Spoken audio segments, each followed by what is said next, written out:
किसी ने छेड़ा है तब उसको छोड़ेगा भी नहीं, लेकिन अगर कोई सुरक्षा में सेंध लगाने का दुस्साहस करेगा तो उसके लिए जीरो टॉलरेंस की नीति के तहत उसको जिस भाषा में समझेगा उस भाषा में उसका जवाब देने के लिए आज नया भारत तैयार है। मैं सबसे पहले पहलगाम में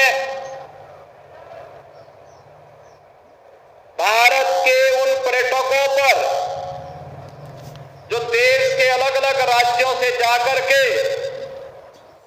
एक भारत श्रेष्ठ भारत की तर्ज पर कश्मीर से कन्याकुमारी के प्रधानमंत्री मोदी जी के अभियान के साथ जुड़कर कार्य कर रहे थे, कायराना आतंकी हमले की निंदा करते हुए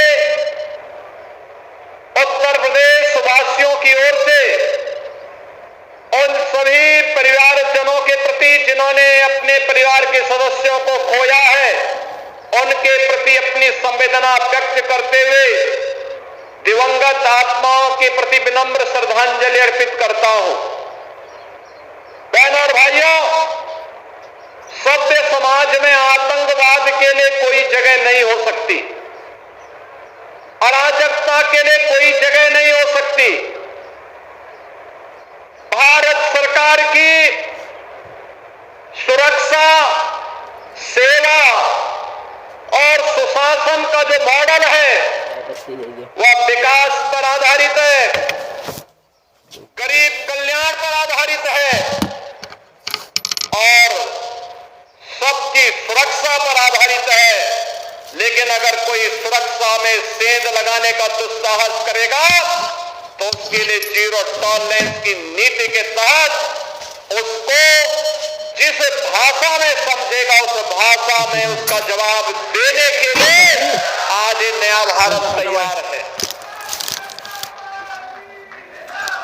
प्रधानमंत्री मोदी जी के नेतृत्व में ये नया भारत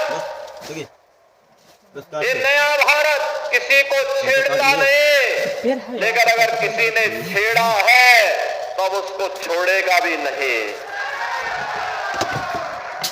छोड़ेगा भी नहीं।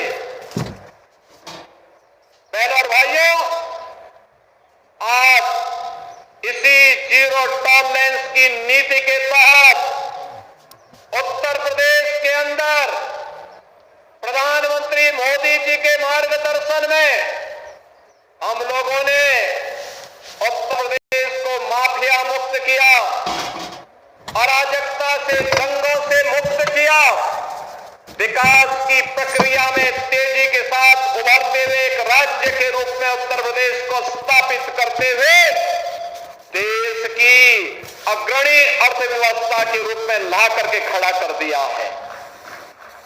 अब उत्तर प्रदेश के नौजवानों के सामने पहचान का संकट नहीं है। अब उत्तर प्रदेश देश के अंदर आधुनिक इंफ्रास्ट्रक्चर का प्रदेश है।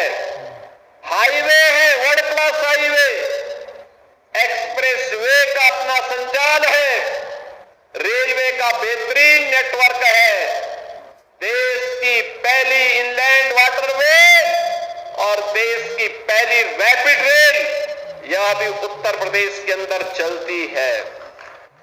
सर्वाधिक शहरों में मेट्रो का संचालन उत्तर प्रदेश के अंदर हो रहा है। चाहे वह बाढ़ की समस्या हो या बीमारी की स्थायी समस्या का समाधान, आज नए भारत का नया उत्तर प्रदेश इन समस्याओं का समाधान बखूबी करने के लिए आगे बढ़ा है। और बहनों और भाइयों, उसी क्रम में मैं गत वर्ष यहां आया था। मुझे उस समय दुख हो रहा था जब मैं बलिया क्षेत्र में, निगासन क्षेत्र में बाढ़ की समस्या से जूझते हुए लोगों को देख रहा था। और तब मैंने रोमी साहनी जी को बोला था, तब मैंने शशांक वर्मा को भी कहा था, तब मैंने यहाँ पे प्रभात वर्मा जी को भी कहा था। मैंने कहा चिंता मत करिए, इसकी अस्थायी समाधान का रास्ता हम लोग निकालेंगे। और आज मुझे प्रसन्नता है कि इन जनप्रतिनिधियों के सहयोग से जल शक्ति विभाग शारदा नदी में बाढ़ की समस्या का स्थायी समाधान के लिए उसे चैनलाइज करने जा रहा है। किसान का खेत भी नहीं जाएगा, खेत भी बचेगा और बाढ़ से बस्ती भी बचेगी। हमेशा का समाधान का रास्ता निकालने के लिए आपने देखा होगा 7 किलोमीटर का एक लंबा चैनल बनाने का कार्य हो रहा है।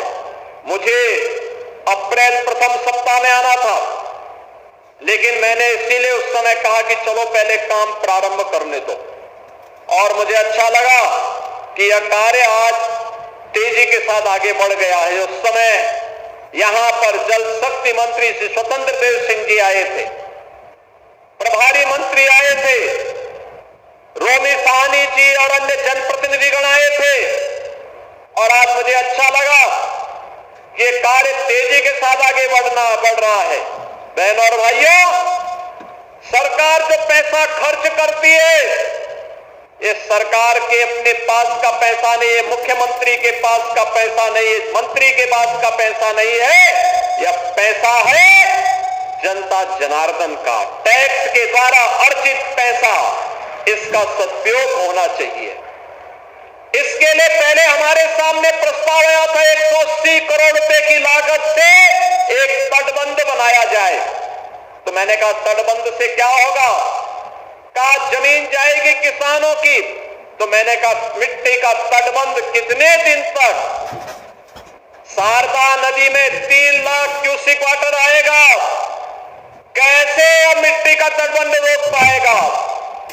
ये समस्या का समाधान नहीं। नदी को चैनलाइज करिए, ड्रेजर मंगाइए, एक साथ नदी को चलने का रास्ता दीजिए, बाढ़ की समस्या का समाधान होगा।